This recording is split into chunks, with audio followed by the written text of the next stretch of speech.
जय माता दी। बड़ों को मेरा चरण स्पर्श और छोटों को मेरा प्यार। कैसे हैं आप सब? गणेश चतुर्थी का उत्सव आने वाला है और इससे रिलेटेड क्या क्या उपाय करने हैं ये मैं आप सभी को बता रही हूँ।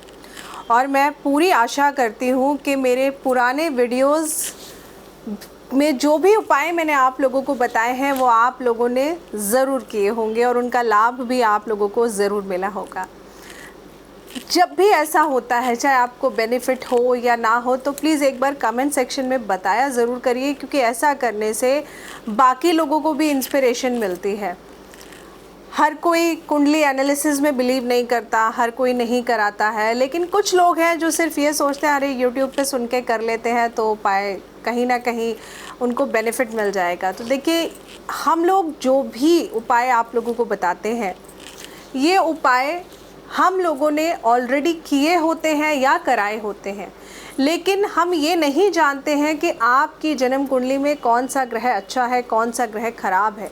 तो हम तो आपको उपाय बता देते हैं, अब आप जब तक उसको करके नहीं देखेंगे आपको कैसे पता चलेगा कि उसका आपको प्लस पॉइंट मिलेगा या नेगेटिव पॉइंट मिलेगा। तो आज इस वीडियो में मैं आप सबको बताऊंगी कि गणेश जी की उपासना, गणेश जी को जब आप घर में लेकर आएंगे तो उनको स्थापित कैसे करना है। ज़रूरी नहीं है कि सभी को गणेश जी को स्थापित करना है। आपके घर में गणेश जी की मूर्ति या फ़ोटो फ्रेम पहले से ही होगी, इसलिए आप चाहें तो उसी फ़ोटो फ्रेम या उसी मूर्ति का पूजन भी कर सकते हैं। अब आपको ये पूजा करनी कैसे है, स्थापना कैसे करनी है, वो मैं आप सभी को बताती हूँ। आपने एक लकड़ी की चौकी लेनी है, उस पर लाल रंग का कपड़ा बिछाना है। गणेश जी की मूर्ति को स्थापित कर देना है। जब आप गणेश जी की मूर्ति रखेंगे तो एक चीज़ का ध्यान रखना है कि उसके ऊपर जो कपड़ा हो वो ढका हुआ हो, क्योंकि आप गणेश जी की मूर्ति पर से कपड़ा तभी हटाते हैं, ये मैं उन लोगों के लिए कह रही हूँ जो गणेश मूर्ति घर में लाते हैं, और जो ऐसा नहीं करेंगे, जो अपनी पुरानी रखी हुई मूर्ति या फ़ोटो फ्रेम से पूजा करेंगे, तो वो एज़ इट इज़ ऐसे ही रख सकते हैं। तो आपने चौकी पर लाल रंग का कपड़ा बिछाकर उस पर एक मुट्ठी गेहूँ रखना है और गेहूँ के ऊपर आपने गणेश जी को स्थापित कर देना है। गणेश जी को स्थापित करने के साथ में आपको ध्यान रखना है, जिस तरह हमारी सबसे ज़्यादा ज़रूरी आज की जो ज़रूरत है, अगर हमें कहीं जाना होता है तो हमें वाहन की ज़रूरत पड़ती ही पड़ती है। तो अगर आप मूर्ति नहीं ला रहे हैं तो गणेश जी का जो भी फ़ोटो फ्रेम या मूर्ति आपके पास है और उसमें अगर आपको लगता है कि गणेश जी के वाहन मूषक नहीं है, तो छोटे से मिट्टी के मूषक बना लीजिएगा या बने बनाए ले आइएगा। नहीं तो कोशिश करिएगा कि जो फ़ोटो फ्रेम आपके पास है अगर उसमें है तो भी कोई दिक्कत नहीं है, तो गणेश जी के वाहन उनके साथ ज़रूर होने चाहिए। इसके साथ में आपको कलश लेना है, तांबे का, चांदी का भी ले सकते हैं, पीतल का भी ले सकते हैं या मिट्टी का भी ले सकते हैं। कलश लेकर ध्यान ये रखना है कि स्टील का कलश नहीं होना चाहिए। कलश लेकर आपने उसमें थोड़ा सा गंगा जल मिलाना है, जल मिलाना है, और उसमें आपको एक हल्दी की गांठ मिलानी है, नहीं तो पिसी हुई हल्दी भी आप डाल सकते हैं, और आपने सिक्का डाल देना है, चांदी का हो या एक का हो। ये डालकर आपने कलश को प्रिपेयर कर लेना है। कलश प्रिपेयर करने के बाद में आपको इस पर अशोक के या पान के पत्ते लगाने हैं। पत्ते आप 5, 7 या 11 की मात्रा में लगा सकते हैं, और इसके ऊपर आपने श्रीफल लगाना है। तो ये तो आपका कलश प्रिपेयर हो गया। और जब भी आप कलश बनाएं तो कलश के ऊपर कलावा बांधना बिल्कुल भी ना भूलें। कलावे को आप 3 या 5 के सर्कल में घुमाकर और 3 या 5 गांठ लगाकर कलावा बांधेंगे। इसके पश्चात उस कलश के ऊपर आपने स्वास्तिक या ओम ज़रूर बनाना है, हल्दी से, कुमकुम से, रोली से, जो भी आपके पास है। इसके बाद आपको अपनी पूजा की थाली देख लेनी है कि पूजा की थाली में सारा सामान है या नहीं। तो फटाफट से पेपर और पेन ले लीजिए। गणेश जी की पूजा में आपको क्या क्या चाहिए आप फटाफट नोट कर सकते हैं। सबसे पहले जो आपको चाहिए, हल्दी, कुमकुम, चावल, पान, सुपारी, इसके साथ में हरी वाली दूर्वा। ये तो बहुत ही ज़रूरी है गणेश पूजन में, क्योंकि इसके बिना तो गणेश जी की पूजा ही अधूरी है। और फिर पुष्प गणेश जी के सर्वप्रिय मोदक जो उनके भोग में आपको ज़रूर लगाने हैं। अब कुछ लोग कहेंगे मैम हमारे यहाँ तो मोदक ही नहीं मिलते, क्योंकि लास्ट टाइम वाली वीडियो में काफ़ी लोगों ने सवाल किया था कि मैम हमारे यहाँ मोदक नहीं होते हैं। तो आपने देखा होगा मोदक की ना शेप इस तरह से होती है। कई बार बूंदी के लड्डुओं को भी मोदक की शेप देकर बना दिया जाता है, तो अगर वो है आप वो भी ले सकते हैं। तो ये सारी चीज़ें आपको रखनी हैं और एक छोटे से ग्लास या कटोरी में आपको थोड़ा सा गंगा जल और जल मिलाकर जल रख लेना है। अब आपने करना क्या है, आपने सबसे पहले गणपति जी को स्नान कराना है। तो जब आप उनके ऊपर से कपड़ा हटाएंगे तो सबसे पहले आप दूर्वा लेकर या फिर अशोक के पत्ते या पान के पत्तों से, कभी भी हाथ पे जल लेके स्नान नहीं कराया जाता है, तो आप वो लेकर के स्नान कराएंगे। सबसे पहले स्नान कराने के बाद में फिर आप दीपक जलाएंगे और दीपक आप अपनी राइट हैंड साइड जला कर रखेंगे। दीपक जलाएंगे और दीपक जलाने के बाद आप धूप अगरबत्ती जो भी जला रहे हैं वो जला कर रख लेंगे। उसके बाद आपने 3 बार हाथ में खुद जल लेना है और ओम केशवाय नमः, ओम माधवाय नमः, ओम नारायणाय नमः ये बोलकर आपने जल को ग्रहण कर लेना है। आपने सबसे पहले ओम केशवाय नमः बोलना है, जल लेना है। इस तरह ओम माधवाय नमः जल लेना है। इस तरह करने के बाद चौथी बार आपने हाथ धोकर पोंछ लेने हैं। इसके बाद आपको सबसे पहले गणेश जी को थोड़ी सी हल्दी लेकर हल्दी का तिलक लगाना है, फिर रोली, कुमकुम और चावल का तिलक लगाना है। इसके बाद यही सेम प्रोसेस आपने कलश जी पर भी करना है। हल्दी, कुमकुम, चावल का तिलक लगाना है। फिर आपने गणेश जी को कलावा बांधना है। देखिए कलावा बांधना मतलब रक्षा सूत्र कहा जाता है कि रक्षा सूत्र ज़रूर बांधना चाहिए। हम भी जब घर में पूजा पाठ कराते हैं तो देखा ना अपने पंडित जी हमारे हाथों पे कलावा बांधते हैं, तो रक्षा सूत्र ज़रूर बांधना चाहिए। तो रक्षा सूत्र सबसे पहले गणेश जी को बांधिए। गणेश जी के बाद में फिर आप कलश जी को रक्षा सूत्र ज़रूर बांधिए। इसके पश्चात आपको गणेश जी को पुष्प अर्पण करना है। लेकिन अब ये पुष्प कैसे अर्पण करना, आपने फूल लेना है, थोड़े से चावल लेने हैं और 11 रुपये, 21 रुपये जो भी आपकी श्रद्धा हो, 51 रुपये जो भी, वो उन पुष्प और चावल के साथ अपने राइट हैंड में लेकर आपने संकल्प लेना है कि मेरा नाम ये, मेरा स्थान ये, और जो भी उस दिन है 31 अगस्त बुधवार दिन शुक्ल पक्ष, इस तरह आपने वो तिथि बोलकर, और अगर आपको लग रहा है ये बहुत ज़्यादा आपके लिए डिफ़िकल्ट होगा तो सिर्फ आप सिंपल लैंग्वेज में मेरा नाम ये है, मेरे घर का एड्रेस ये है, आज 31 अगस्त वेडनेसडे के दिन मैं अपने घर में गणपति जी की स्थापना कर रहा हूँ या कर रही हूँ और मैं गणपति जी की पूरी निष्ठा भाव से सेवा करूँगी या करूँगा। कितने दिन के लिए वो ज़रूर बताइए, क्योंकि संकल्प में ये बताना ज़रूरी होता है कि आप किस चीज़ की पूजा कर रहे हैं, किस चीज़ का पाठ कर रहे हैं। तो जो लोग 1.25 दिन के लिए रखना चाहते हैं वो 1.25 दिन का संकल्प लें, जो लोग 3 दिन के लिए रखना चाहते हैं वो 3 दिन का संकल्प लें, जो लोग 7 दिन के लिए रखना चाहते हैं वो 7 दिन का ले सकते हैं, जो लोग पूरे 10 दिन रखना चाहते हैं वो 10 दिन का संकल्प ले सकते हैं।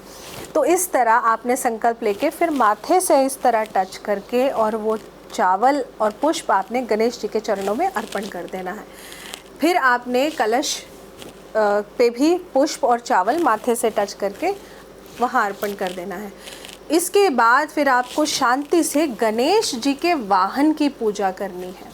जब आप इतना प्रोसेस गणेश जी और कलश जी का कर लेंगे, उसके बाद सबसे पहले आपने तिलक लगाना है मूषक जी को, फिर उसके बाद आपने कलावा बांधना है, फिर पुष्प मूषक जी को अर्पण करना है। इस तरह आपने पूजा करनी है। इसके बाद आप गणेश जी के 108 बार श्री गणेशाय नमः या फिर ओम गंग गणपतः नमः इस मंत्र का जाप ज़रूर करिए। बहुत सिंपल सी पूजा बता रही हूँ, क्योंकि आजकल सबका लाइफस्टाइल इतना बिजी है, ज़्यादा टाइम नहीं होगा। तो जैसे नवरात्रों में पहले दिन थोड़ा सा वक्त लगता है चौकी लगाने में और सब करने में, इसलिए आपको फर्स्ट डे थोड़ा सा वक्त लगेगा। बाकी के दिनों में आपकी पूजा बहुत सिंपल और इजी तरीके से हो जाएगी। तो आप 108 बार इन दोनों मंत्रों में से किसी भी मंत्र का जाप कर सकते हैं। जब आपका मंत्र जाप कंप्लीट हो जाएगा, उसके बाद जो भी आपने भोग लिया है वो भोग आप प्रसाद रूप में गणेश जी को चढ़ाइए। और फिर आपने जो पान और सुपारी स्पेशली रखा हुआ है गणपति जी के लिए।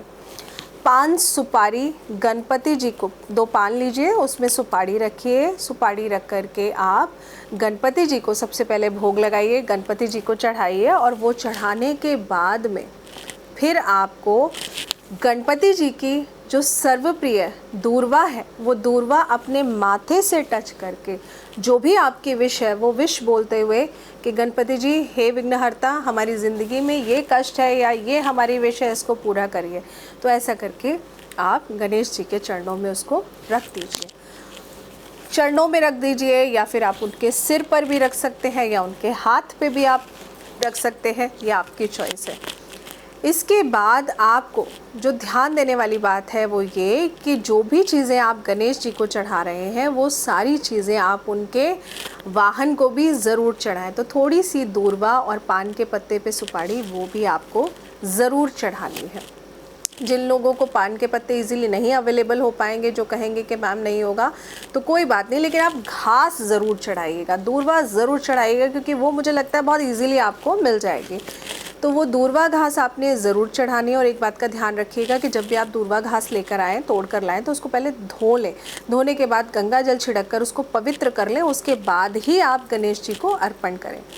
इसके पश्चात कुछ लोगों का सवाल है कि अखंड दीपक जला सकते हैं या नहीं। तो मैं आपको कहूँगी कि अगर आपने अपने घर में गणपति जी की स्थापना 5 दिन के लिए करी है या 3 दिन के लिए करी है या 10 दिन के लिए करी है या 7 दिन के लिए करी है, तो अखंड दीपक आपको लग रहा है जलाना ज़रूरी है तो जलाइए, नहीं तो आप सुबह शाम की जो पूजा है उस टाइम दीपक जला करके आप पूजा कर सकते हैं।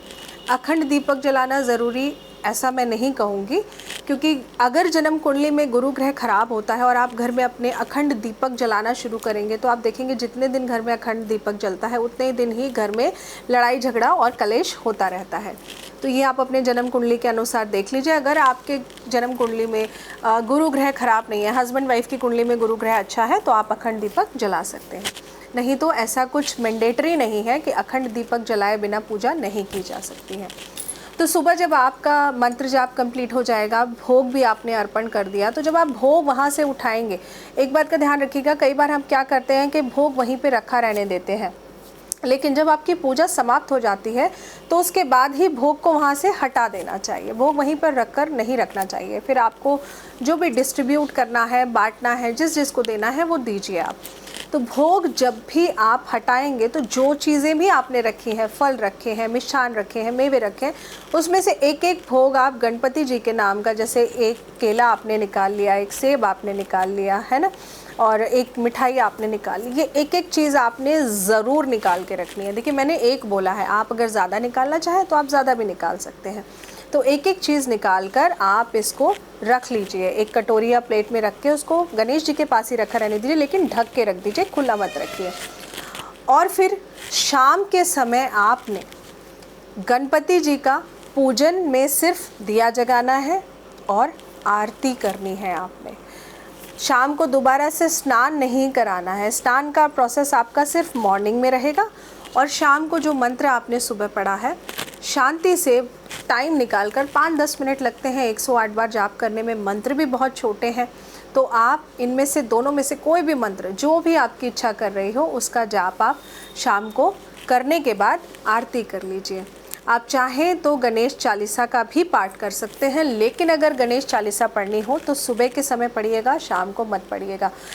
अगर आप चाहते हैं कि शाम को भी पढ़नी है तो शाम को पढ़ सकते हैं, लेकिन सुबह पढ़ना मैंडेटरी होता है कि जब भी आप कोई व्रत रखते हैं या पूजन करते हैं या किसी भी देवी देवता की स्थापना करते हैं, तो अगर आपको उसकी चालीसा पढ़नी है, देखिए चालीसा में वर्णन होता है उन्होंने क्या क्या किया है उस चीज़ का, तो वो पढ़नी है। तो जब आपके घर में कोई मेहमान आता है तो आप उसकी तारीफ़ करते हैं ना, उसके जाने के बाद तो करते नहीं हैं, उसके सामने ही करते हैं। तो उसी तरह जब आप गणपति जी को स्थापित करेंगे तो उसी समय आपको सुबह के समय चालीसा अगर पढ़ना चाहते हैं तो सुबह के समय चालीसा पढ़िए, और शाम को सिर्फ मंत्र जाप भी करेंगे तो भी चलेगा, लेकिन आरती शाम को ज़रूर करनी है। अब कुछ लोगों का सवाल होगा कि सुबह आरती कर सकते हैं, नहीं तो सुबह भी आप आरती कर सकते हैं, लेकिन अगर सुबह समय नहीं है तो शाम को आरती ज़रूर करिएगा। मतलब सुबह आपको लेट हो रहा है तो कोई बात नहीं, आप मंत्र पढ़ लिया आपने, इतना भी काफ़ी है, लेकिन शाम को आरती ज़रूर करनी है। और आरती आप जब भी करें, आरती की थाली कभी भी खाली नहीं रखें, उसमें पुष्प रख लीजिए। और साथ ही में आरती घर के जब सभी लोग आरती लें तो चाहे 1-1 रुपये चढ़ाए, मैं नहीं कहती आप रोज़ 500 का नोट चढ़ाइए या 100 का नोट चढ़ाइए, चाहे 1-1 रुपये चढ़ाइए, लेकिन आरती घर के बच्चे से लेके बड़े तक कोई भी खाली आरती ना ले। आप उसी थाली में आरती रखिए और ये सारे पैसे ना आप कलेक्ट करते रहिए। तो जब भी आप गणेश जी का विसर्जन करेंगे उसके बाद ये सारे पैसे लेकर के आप किसी भी मंदिर में दान कर सकते हैं या किसी भी ब्राह्मण को दे सकते हैं। तो ये छोटा सा प्रोसेस, बहुत इजी प्रोसेस मैंने आप लोगों को बता दिया है कि गणेश जी की अगर आप स्थापना करेंगे तो किस तरह करेंगे, उसका तरीका क्या। और एक ये बहुत ही छोटी सी पूजा है, मैंने आपको बहुत ज़्यादा तामझाम नहीं बताया करने के लिए, एक बहुत सिंपल सी पूजा की विधि बताई है कि इस तरह आप पूजन कर सकते हैं। और मेरा यकीन मानिए जब आप इस तरह पूजा करेंगे ना, आप अपनी लाइफ में डेफिनेटली चेंज ज़रूर देखेंगे। बहुत ही आसान सी विधि है। और साथ ही में जो बचा हुआ प्रसाद होगा, जब आप सुबह भोग लगाते हैं, भोग लगाने के बाद में जो मैंने आपको कहा थोड़ा सा प्रसाद निकाल कर रखेंगे थाली से ढककर, उसका क्या करना है, वो वाला भोग या तो आप गाय को खिलाइएगा या फिर आप किसी गरीब बच्चे को ज़रूर दीजिएगा। क्योंकि गणपति जी, आपको पता है ना, गणपति जी तो दोस्त ही हमारे छोटे छोटे बच्चों के हैं। तो आप चाहे जो बाकी का बचा हुआ प्रसाद है उसमें से भी आप बच्चों को दीजिए, लेकिन जो सबसे पहला निकला भोग होगा या तो गौ माता को खिलाइए। गाय अगर जल्दी से इजीली नहीं अवेलेबल है तो किसी भी गरीब बच्चे को आप वो प्रसाद ज़रूर दीजिए। और ऐसा मत कीजिएगा कि आपने सुबह आज निकाल के रख दिया और कल आप वो दे रहे हैं, नहीं, आज सुबह निकाला है तो दिन में दे दीजिए या शाम को दे दीजिए, लेकिन दिन छुपने से पहले आप उसको ज़रूर दे दीजिए किसी न किसी बच्चे को। तो ये पूरा छोटा सा प्रोसेस है गणपति जी की पूजा का। और आपको गणपति जी का मुहूर्त नीचे डिस्क्रिप्शन बॉक्स में मिल जाएगा, पूजा का क्या है, तो आप उस पर्टिकुलर टाइम में गणपति जी का पूजन पाठ आप कर सकते हैं। वो बहुत ही अच्छा मुहूर्त है गणपति जी की पूजा का। विसर्जन किस तरह करना है वो भी मैं आप सभी को बताऊंगी, चैनल के साथ जुड़े रहिए। और इसके साथ ही में क्या क्या उपाय आप कर सकते हैं वो तो आपको वीडियोस मिल ही रही हैं। तो कुछ हमारी लॉन्ग वीडियोस हैं, कुछ हमारे शॉर्ट वीडियोस हैं, तो शॉर्ट्स वाले सेक्शन में जाकर वहाँ पे हमारे उपाय ज़रूर चेक करिए। जय माता दी।